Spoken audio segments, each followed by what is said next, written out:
what? And anyway, the rest was history. He introduced me to, Sulu came up from LA to do a workshop. Scott said I should take it. I did take it.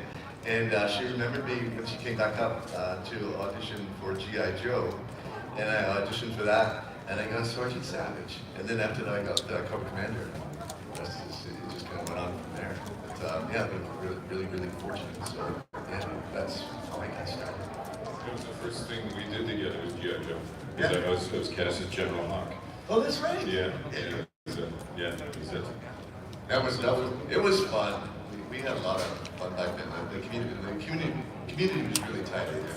Very much so. I spent some time with Matty Hill and Sam Vincent, Eddie, in Pittsburgh and Tulsa recently, and so it's like time never passed. It just picked up every much time. David did a lot of theater when he was in Victoria as well. Yeah, Vancouver. No, Victoria. Sorry, this one. Yeah, that place. Deep Cove. Yeah, the other place. It's not on the island. No. But I did do some cool announcements, funny enough. That was the first thing I did, and that's how I got into radio back when I was 17. I was on the air. I was a disc jockey. Oh. Yeah, and I was in Vancouver, fast forward. I was doing a morning show, doing all these voices, things like, howdy boys and girls, Cowboy Dick, howdy cowboy, about songs and stuff. And then my agent, who was on camera, I did X-Files and the Stargate stuff, and we all did that stuff. Yeah. And he said, you know how to do voices? I went, yeah, sure. And then I knew what he was talking about. And G.I. Joe was a big first audition. Wow. And that was General So was it like the first one for you? Yeah, a few things. There was this Mickey Rooney cartoon. Sappy Henderson was in it. Leo with his unicorn, remember that? It was George Stanfield and animation and a few other things like that. And in 2000, early 2000s, my agent in New York introduced me to my agent in Los Angeles, and I spent a lot of on an airplane for probably 10 years nonstop. And I had, Vancouver, LA, and it was when I was cast in Transformers Animated, and I almost got and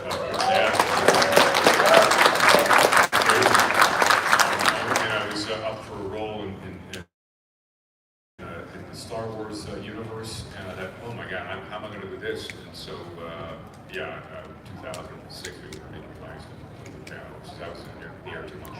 And we emigrated down then. Kid Citizens 2013, and I can finally say, coming out of the convention center with my American place, I can now say it, the great American hero, hey!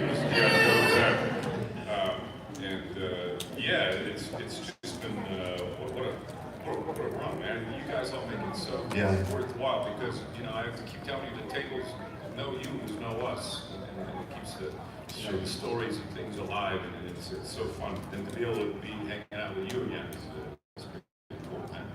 It's really cool. My brother. Yeah, he's a good time. Maybe I got in some trouble. In their case, you go way back those games. I'm going to go ahead and open this up for questions. If y'all can line up on the microphone.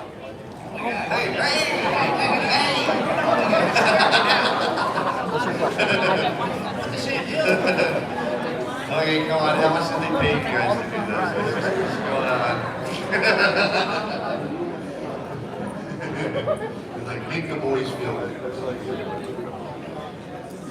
All right, let's begin. So, hi Michael. Hi brother, how you doing, man? We've known each other for a long time. 6 years. Yeah. Following on Instagram is crazy.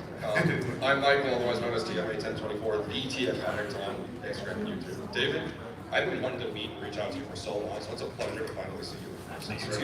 You too. You can be his brother. Look at you. You can be the other guy. Michael, like with Eminem. The fifth option. The fifth option. Yeah. So my question is, obviously, it's officially now been 23 years since Transformers Armada, the very first introduction of the Unicron trilogy. You have been part of that entire trilogy.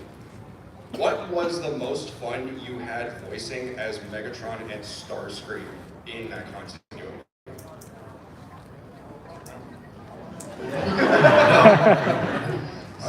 So let me try to We used to go in. We used to it was the anime at that time, the series. And we used to go in. and We never saw each other. No.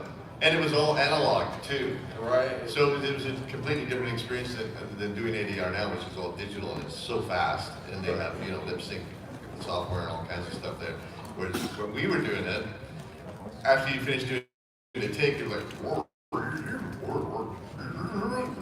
it's like they set it up again and you do another take. But what David's meaning is that, you know, it's so different for us when we do what's called prelay.